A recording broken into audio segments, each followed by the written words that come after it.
Welcome, friends, as we do the letter V. A little spooky today because we've got a vulture here and one with the wings down. Ooh, this is going to be hard to draw. All right. Yep. Not going to be easy, but I'm going to do my best. I'm going to start with the head. And then go to the wingspan just to kind of anchor the center point there. Whew.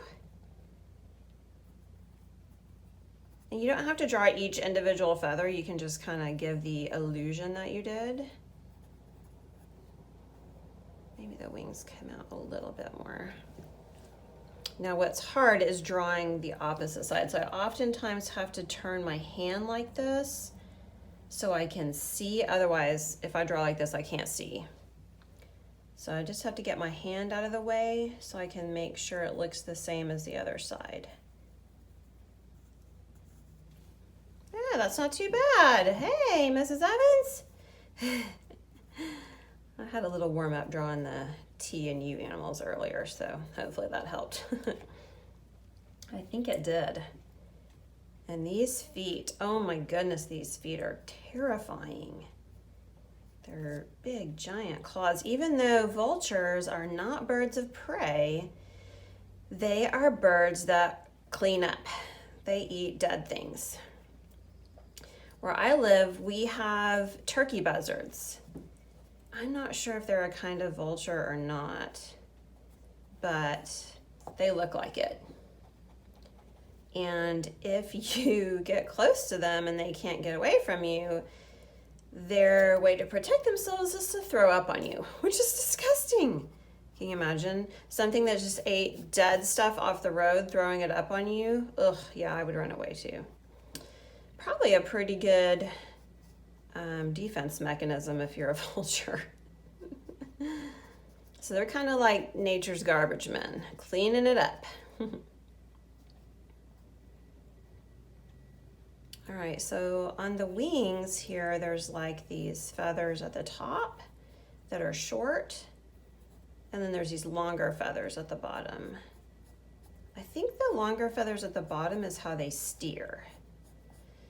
Don't quote me on that.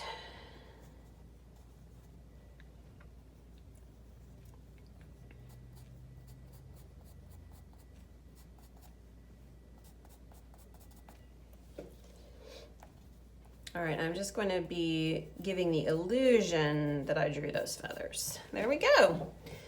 All right, I'm going to draw this one to the side view here. Let's see. With its wings closed.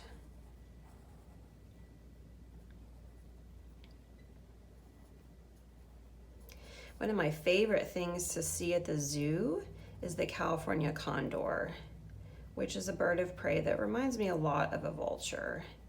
It's a very large, scary bird. But pretty cool.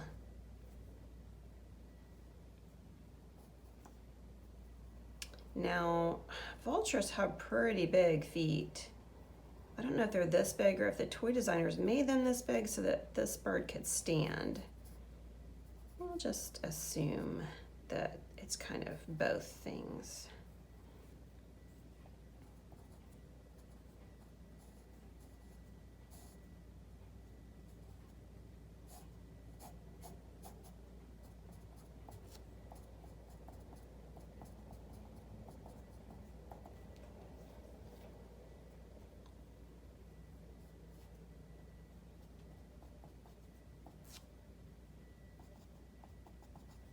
Okay, time for color.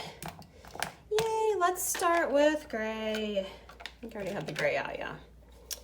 So this guy's wings are a darker gray.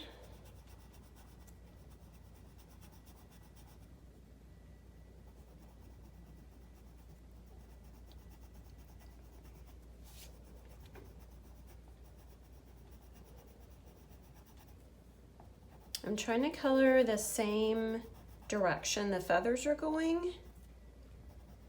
That way it looks good.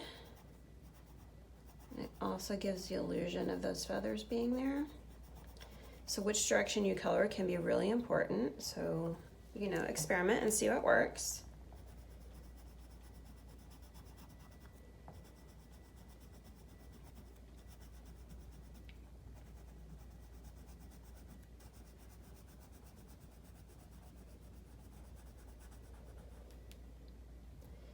I've used lots of different coloring techniques on these. Watercolor, colored pencils. I'm just really missing crayons, so I've been using a lot of crayons lately.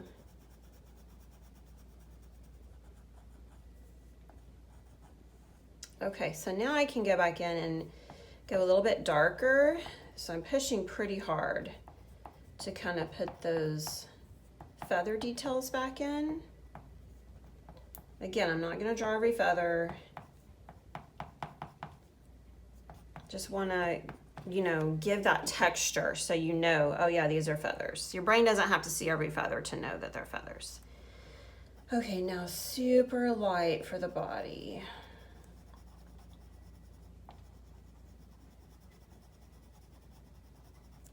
Okay. A little shadow next to the body. There we go. All right, now orange feet. I'm pushing pretty hard because I really want them to stick out. Really orange. And orange head and neck.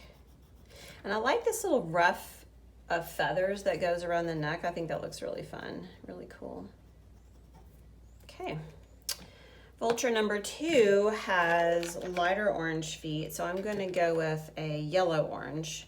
I'm not even sure that's gonna be light enough, so I'm gonna do the yellow orange and then go over it with yellow.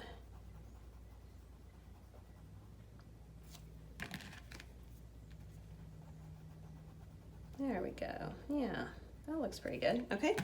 And then he is 3 different colors of brown, and I only have 1 brown, so how can you get 3 different colors of brown from 1 brown? There is a dark, a light, and a medium. So I'm going to start with the light and color the absolute lightest that I can, barely skimming that crayon over the paper. Then I'm going to go into the medium and press a little bit harder.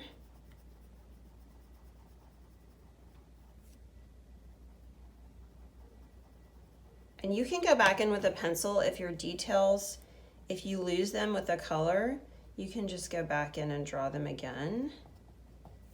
I just don't want to draw them really dark because the crayon can really rub the graphite and smear it and make it look bad. And then we're going to go pretty dark with these wings. And I probably could have mixed a little black with this. I'm pushing pretty hard. Again, I'm not pushing so hard the crayon breaks, but I'm pushing pretty hard to get that nice, thick, juicy color, luscious color. Okay, I'm gonna wipe off the little pieces of wax that came off, and I might get my black and go back in and just see, oh yeah. I'm using a very light touch with this black. Just a little bit of a layer on top of this dark brown, just kind of kicks it right where it needs to be. You can go back in with the black and put some of your details back on there for your feathers. And there you go, friends. V for Vulture.